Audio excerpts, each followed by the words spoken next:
Hello and welcome to Sound Spirit. I am your host, Kate Faust. And in today's episode, we're going to be talking about the many gifts of creativity. We're going to be covering how to go into your own trance to cast the spell of yourself, especially through the lens of songwriting. And I wanted to talk about this subject, not only because it's one of the most important things to me in my life, but because I think a lot of us are, number one, dealing with some unprecedented issues in our lives, certain things that have been upended, moved, changed, what have you, because of this time of self-isolation. So we're needing creative solutions, creative ideas, and ways forward. The second thing is because I also believe that many of us have some time on our hands to create things. So if you feel fully rested after this first week and a half or so, and you're ready to begin to look into the things that need your creative labor and love, this perhaps might bring you into that, or at least spark your curiosity into how you personally can resonate in that space. As you can see, I've brought a friend.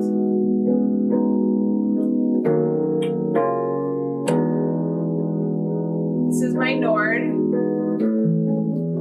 This is where a lot of songs get written. A lot of creativity happens here on these keys, and the piano and keyboard in general have been huge in terms of opening up my own creative world and universe and really bringing me into that spell of myself. So we're going to talk a little bit about what that means. We're going to demystify some of that stuff. We're going to kind of understand it also in a spiritual way, because I think the artist journey and the spiritual journey definitely has a lot of parallels. It requires discipline, it requires safety, and it requires curiosity, a willingness to see where a thought, a sound, a feeling, an atmosphere will lead you. So, without further ado, let us begin.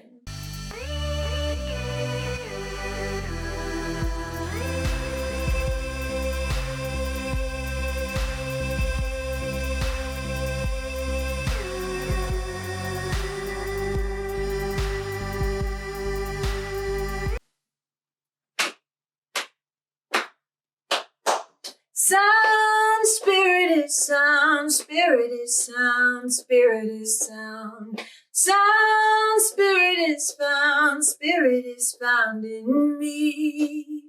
Sound, spirit is sound, spirit is sound, spirit is sound. Sound, spirit is found, spirit is everything. Oh, I am one in everything. Oh, it makes me want to sing. Sound, spirit is sound, spirit is sound, spirit is sound.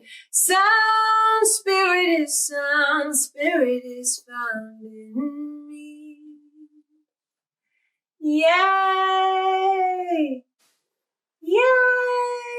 Look who came to join us.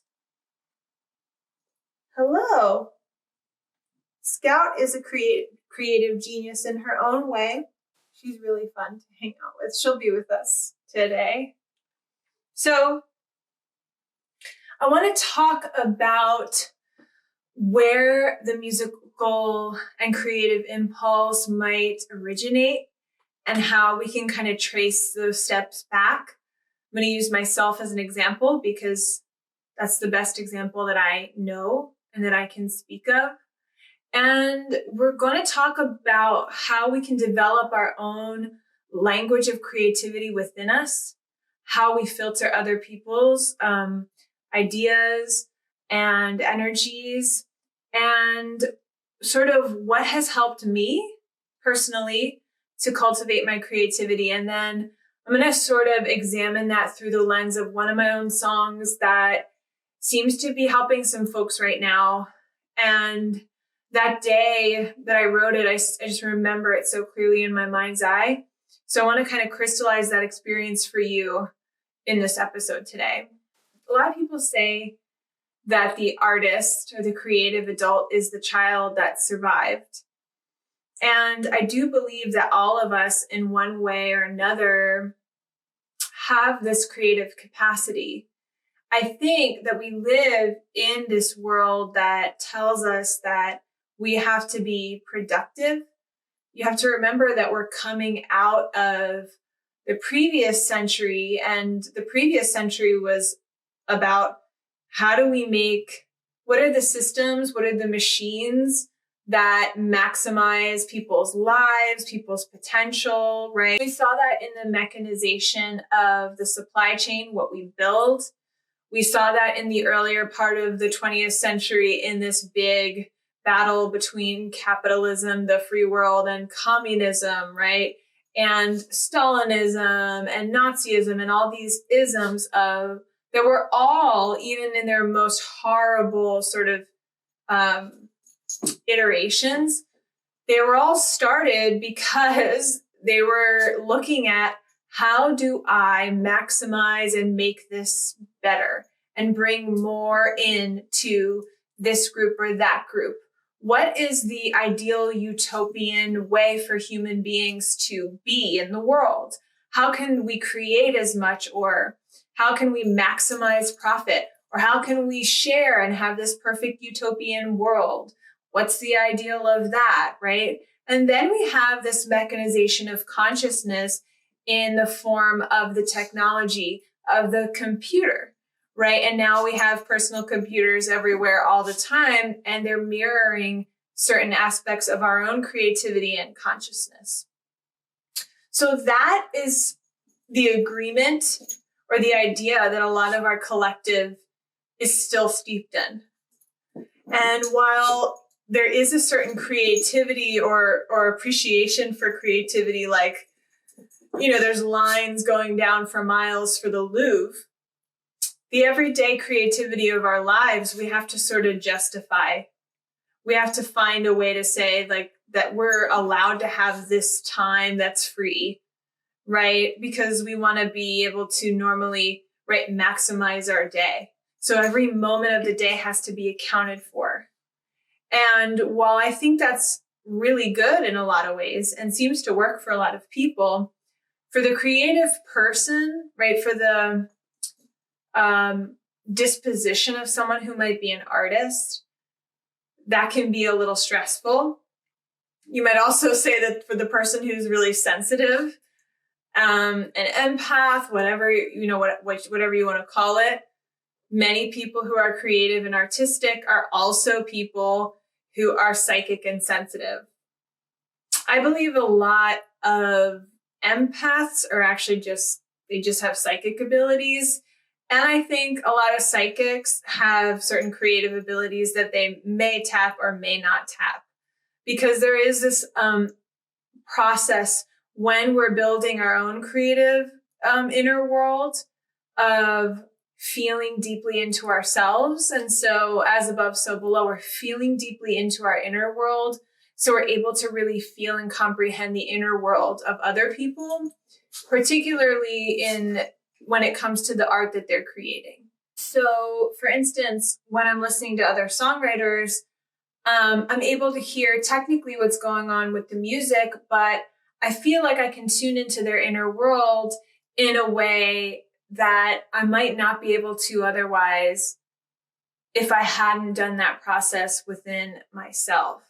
So there's a real sense of self-building and self-knowing, and again, getting into your own trance when you're willing to undergo the creative process, particularly as it pertains to music. So I want to talk a little bit about something that is called kinesthetic empathy. And there's very few people that I've heard that actually articulate this in a way that makes sense. And I can't remember the name of the woman. I know she is I know she's like a regular performer for the Metropolitan Opera in New York, but she used this term, and it's the only thing that I know that makes sense. So kinesthetic empathy. Another simple way to understand this is the ability to mimic a sound.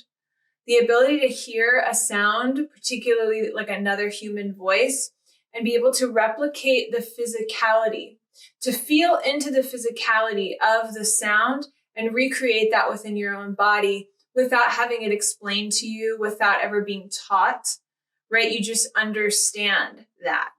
An example of that would be, for me personally, is when I was a little kid, I would watch Barney and Sesame Street and I'm talking like 3-4 years old. And they would sing these, nursery rhymes. And sometimes they would do it in a different language. And I would be able to exactly sing back what I heard pretty much perfectly, or good enough that my 2 adult parents thought that I was speaking the language fluently. And they also, to my delight now in my older age, they thought that I understood what I was saying. They thought I was like a child genius, as many people are wont to believe their kids are. So they actually put me in a language course. I think it was a Spanish language course when I was like 4 or 5 with like all these older kids. And it was really scary for me because I was like, what the heck is going on here? I've never even really been to school yet. And I had to kind of, in some way, shape, or form, break it to my mom. Like, I don't actually know what the hell I'm saying. I just am really good at sounding like whatever I hear. I'm able to somehow adapt my physicality to that, which, thinking back on how sensitive I always was psychically, like from the womb, it makes sense that I would also have this ability to understand the physicality of a sound, because sound has always been the way that I personally have understood reality. When I was a baby, my mom said she used to sing to me, and instead of falling asleep like you are supposed to, I would start to kind of dance around in my crib and get all excited, right? And that's still the case. I still can't sleep when there's any kind of musical sound. This actually happened like 2 nights ago. My partner turned on the dishwasher as we were about to go to bed. And there's like sort of like a fan at the top of the dishwasher that spins. And it kept hitting a dish each time it went around. So there was this high-pitched ding, ding, each time it spun. And I got up and I was like, you have to turn that off. And he was like, oh, it's just hitting a dish. Like, it's no big deal. I said, no, you don't understand. It's hitting it and it's a pitch sound and it's happening at a regular interval. My brain's hooking onto it. My brain's counting ding, ding, ding, ding, ding. Like I'm just, you don't understand. I'm not going to be able to sleep if this is happening. He just looked at me like I was nuts. And I was like, please turn it off right now. I will turn it back on in the morning. I will put everything away. I can't have this on when I'm trying to sleep. I can't have music playing. I can't have TV. It's just my brain goes right to it and obsesses on it, especially repetitive sounds. Random sounds, of an environment don't have that effect, but a repetitive sound that sets up a sequence, because a lot of what we hear when we hear music is sequencing. My partner is also involved in certain aspects of AI. And there's this really interesting program. I don't remember what it's called, but it's an AI that's learned how to compose music based on certain combinations of styles and artists. And the way it does that, and as I was listening to it, I was like, oh, interesting. It's very heavily relying on sequencing. What do I mean when I say sequencing? We use it in musical terms, but I mean, you use it in everyday, life. Sequencing. There's a group, in this case, it's notes or harmony that gets repeated in slight variation over and over again, right? So maybe there's a musical theme that keeps happening over and over again, and it's sequenced. Our brains really like repetition. That's why you have a verse and a chorus and a verse and a chorus. Can you imagine establishing a chorus in a song and never going back to it? How unsatisfying is that? It's I wonder sometimes about the chicken or the egg. Like, music has developed, harmony has developed differently around the world, but there's certain aspects of music that is similar. Repetition is one of them. Music systems all over the world operate within repetition. Even when you think of using it in a spiritual sense, like a mantra, the point of repetition within the mantra is that repetition, what does it do? It puts you in a trance. It puts you into the hypnotic state of your subconscious mind so that you can go and reprogram, right? Some of those negative thoughts get canceled out by this positive repetition. That's why people have used affirmations in the self-care world. And that's why you might even just use a positive song with a positive message to help you get into a good feeling state, right? So there is a beat that is repetitive, infectious, a tempo that's locked in, right? And then maybe there's a message or something that you can move into. So I want to kind of elaborate a little more on that and why this is such a good time to get, to cast your own spell and get into your own trance. Because we're having so much alone time, it gives us a lot of, I refer to it as safety. So for me personally, as a songwriter, it's hard for me to write a song when I have a billion other things looming over me. But when I'm in a state of relaxation and even what some people would call boredom, I can easily kind of drift into my own trance. Another place that I love writing songs, and and this is, what we do, we adapt. When I moved to Los Angeles, I was driving constantly, especially in the beginning, all the time. So I started writing songs in my car. And when we're driving, we're also in somewhat of a hypnotic state. Same as when we're looking at our phones, same as when we're watching the TV, right? So there's a feeling of safety when you're driving because while I'm driving, there's nothing else I need to be doing right now. I'm going to get to my destination when I get there. And all I need to, there's not something I'm ignoring that I should be doing right now. All I should be doing is attending to driving and whatever else. And if you're me, turning on the voice recorder on your phone so it can just capture whatever's going on. So I would write songs and melodies and lyrics, record them, and then come home and sit at the keyboard and figure out what the harmony was for them, right? So, so that's another kind of parallel with being in your own trance and finding, yourself in these states of trance. When someone hypnotizes you, part of what they have to do is make you feel completely safe with the sound of their voice and being led by them, right? When I talk about creating safety to create like a creative container for yourself, for me, it's hard for me to sit down and write a song when I'm starting my day and there's like 14 different things I need to attend to, or it's like 1 p.m. and I have to leave the house at 3 and I have to think about being somewhere on time and doing all this. Like, I don't feel safe again, that's the word.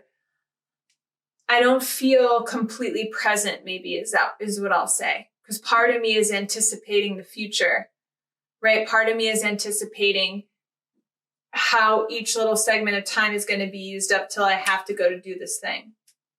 So for me, the safety of the day is there's nothing else I need to be doing. There's only this, and I can just fully be enveloped in this feeling of myself and of life at this pace, right? For me, that's what safety is. I write songs a lot in the shower. I don't know if we get into a trance state in the shower, but I definitely feel when I'm showering, again, there's nothing else I need to be doing, right? There's no to-do list in the shower. You're just showering. There's no to-do list when you're driving. You're just fucking driving your car. So shutting out the world and going into that me space, that self space, is how I feel safe. And maybe somebody would say, like, that's how I create space for my inner child. As a child, I loved to stay in and read books and write songs. I loved to just sit in my room and listen to records. I just lay on the floor for hours and just listen and feel feelings and just be. I'd sit in my backyard and just watch the fireflies. And this is before we had phones. Or when I was a teen, I had one of those big chunky Nextels. There was no social media. There was no texting. So definitely wasn't carrying that with me 24/7, checking to see, who's wearing lip gloss today. So it was a little different times. I'm showing my age. I'm 31. So I want to talk about now a little bit of what I did to bring myself into this trance to write this song called It Can Be Spring. And I actually wrote the song during the summer. I think it was in August or September of the year when I wrote it. And I'm going to do another video where I talk about finding your voice, your writing voice. But for now, I want to recap the day because I can remember it like so well. It was a day that I just felt so in love with that presence within me. I felt so connected to the divine. It was one of the rare days that I ever had off. So if you can imagine, I woke up and was like, cool, I'm going to take my time with my day. I'm going to go slow because for me personally, that's the pace I like with most things, not everything, a lot of things. And I remember having a really deep meditation that day. And I went to the tar pits at La Brea in Los Angeles, if you're familiar with that. And I just sat under a tree. And I communed with the tree. It was the first time I'd ever talked to a tree. So you guys know that I can channel and I can talk to different beings. I had never been in touch with a tree before. And it was quite interesting. It was the first time I had communed with earth spirits in general. I think maybe some people call them fairies, but that's not how they felt to me. But they definitely felt different. They were sort of high-pitched in the way they came through. And the tree was just very loving. And it showed me different images of what this place had looked like at different points in history because it had been there for a while. So it was really cool to get that image. And I think I was thinking about a person that I had a crush on. For me, like crushes and relationships would always be a way for me to access certain parts of myself through this sort of storytelling of the relationship mirror. And I tend to write better songs about relationships that never really manifest or fully manifest. Because again, there's just way more room for imagination in that. So, and I remember two other things I did. I watched a documentary about Joseph Campbell. He's the one who says, follow your bliss. And I ate a lot of dark chocolate this day. I'm going to sing a little bit of this, and I'm going to talk about why I chose this imagery. And here's what I'll say about this song. It all came to me all at one time. A common question people ask when they ask about songs, for me, and I'm sure they do it with everybody who writes songs, people say, what comes first? Is it music or lyrics?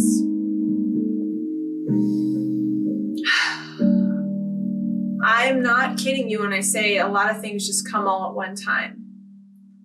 And this song is a little different than some of my other songs in that it only has 3 chords: A flat, F minor, and E flat major 7. That's it.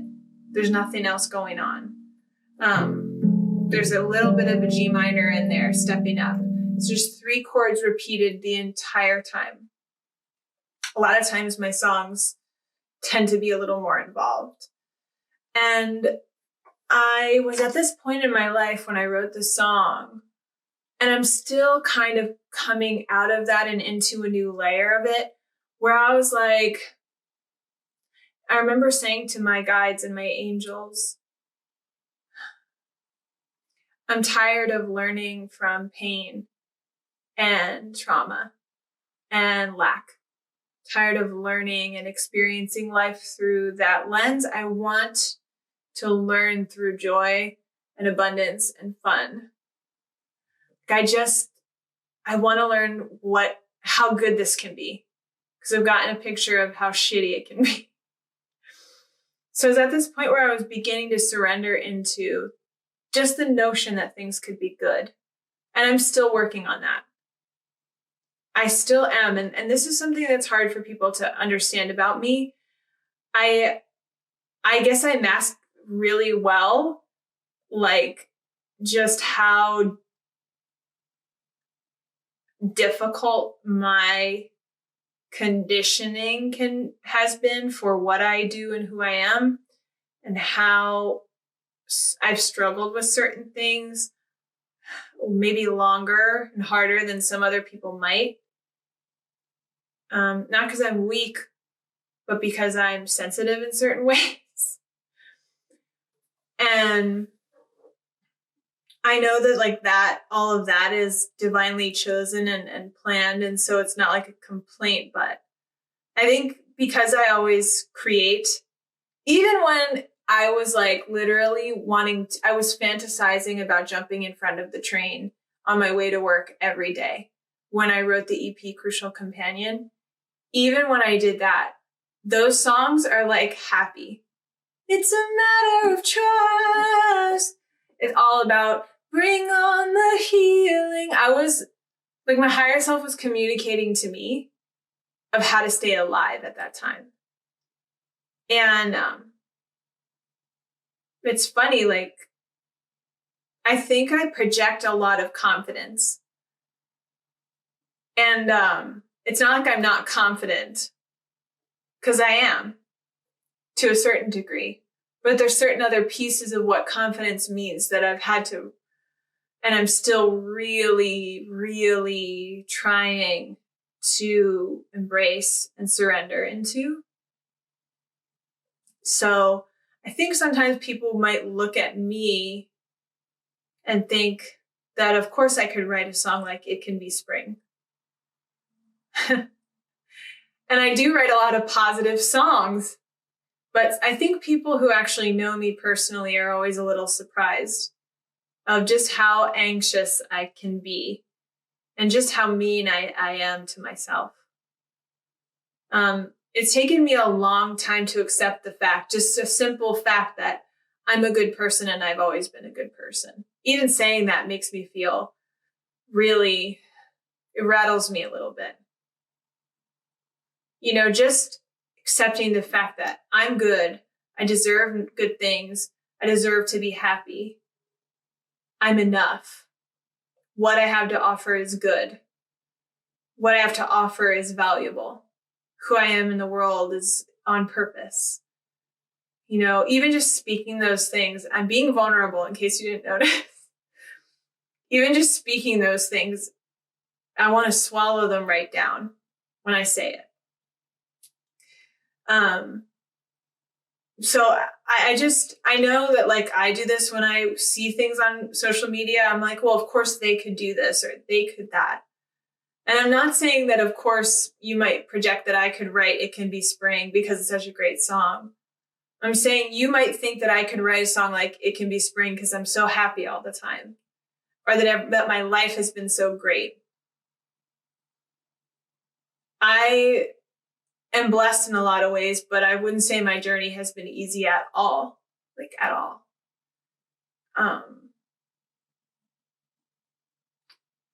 And some of that is my own, some things are out of my control and some things are just, suffering. So this was a point that I was coming into around 2018. It really started to be born, which is the year I wrote this song. And even now, so even saying something like it can be spring if we want it to, realizing that I can turn on the light switch and the light will come on. I have to just decide. I can decide that I want to be happy. Like I didn't know that for most of my life till I had my spiritual awakening.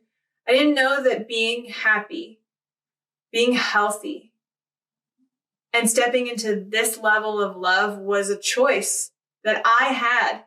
I thought it was for anyone else but me. Like, I did not believe this possible for myself. But the beauty of writing songs, getting into your creative space, and getting into the safety of really holding your inner child and saying it's okay for you to play and dream, is that you get to witness. And I talked about this a little bit on Sunday when I did the mini concert on Instagram Live.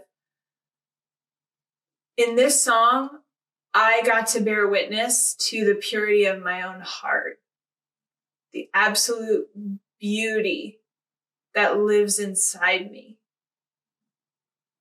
The true, untouched, unscathed, unscarred person that is just so ready to step into life and so ready to love, isn't questioning the goodness that's there, is just in it. So this song is healing for me because I get to remember that part of me exists. And if that part of me exists, what else is there for me to find? Right? So when I say something, I remember when I wrote the line, surrender your heart to the moment, I remember cringing because I was like, who does that? I was still very cynical at that point. And I realized too, one thing that I've struggled with in this lifetime has been a feeling that I was forsaken by God. And I talked about that a little bit in my spiritual awakening video, but I came in with some serious stuff from my past lives, feeling that I endured torture and pain and hurt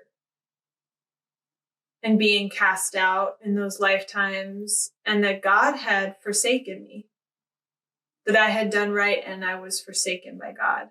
And again, those are all plays. They're just imprints and blueprints and plays that our souls are making. Because in the truest aspect of me, I know that's not true. And I realized that the you I was talking about, I was reaching out my hand towards God or creator or source or universe. Just like the wind blowing through me, there's no beginning or end to you. You are the air as it leaves the room. And that felt also difficult for me to say. But the beauty of going into that trance space when you're creating is that I just, the part of me that wants to edit and criticize goes away. And I'm just in it. So I'm going to play this song for you and kind of leave you with that intention for you to go off and create on your own.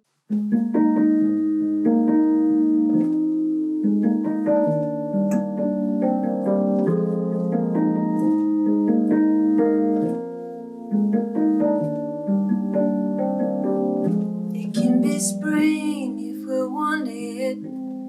It can be spring if we want it to. It can be spring if we want it. It can be spring right in this room. Before the clouds start to open, before the flowers remember how to bloom, surrender your heart to the moment. It can be spring right in this room. Ooh,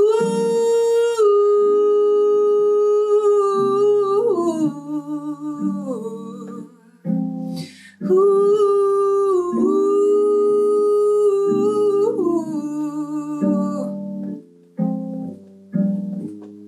I say a prayer in the silence. You are the air as it leaves the room, just like the wind blowing through me. There's no beginning or end to you.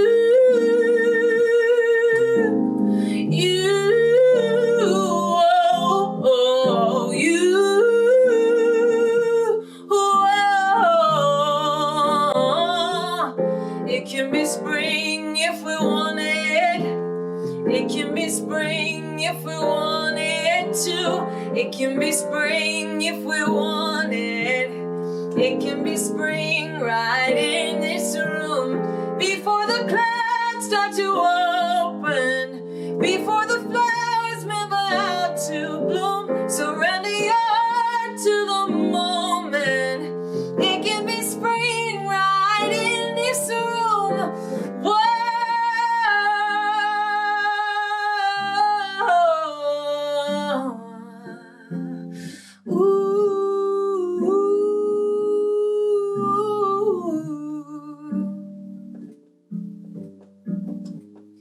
I'm like a child picking petals.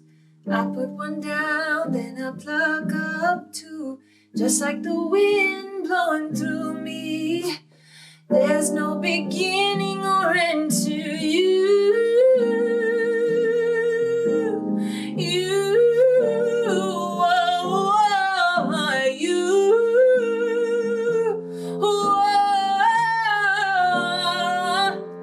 It can be spring if we want it. It can be spring if we want it to. It can be spring if we want it.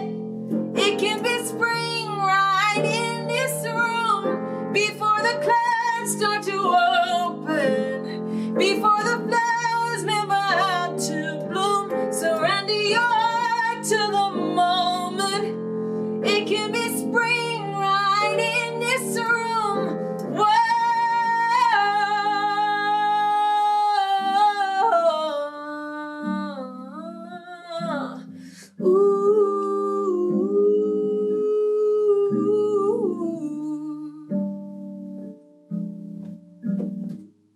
I'm like a child running through the field.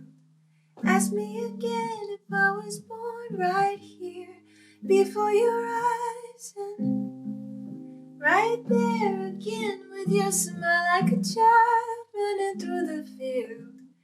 Ask me again if I was born right here before your eyes, and right there again with your smile, like a child running through the field. Ask me again if I was born right here before your eyes, and right there again with your smile, like a child running through the field. Ask me again if I was born right here before your eyes, and right there again with your smile.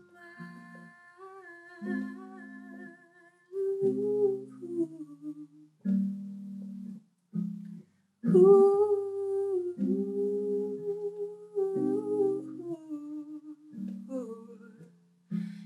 can be spring if we want it. It can be spring if we want it to. It can be spring if we want it. It can be spring right in this room.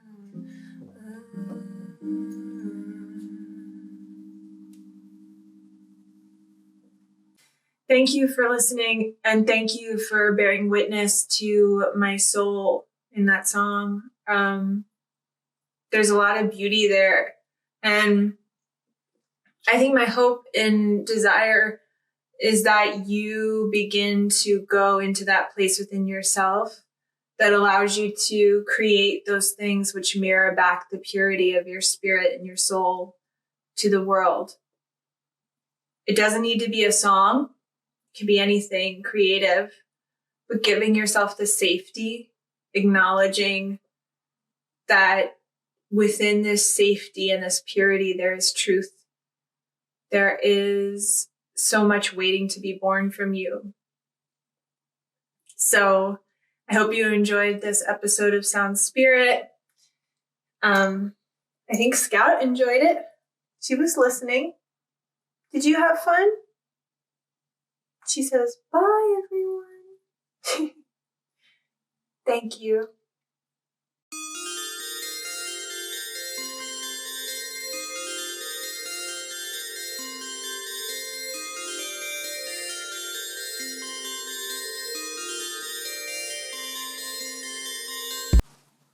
Hi. I love you. I love you. Thank you.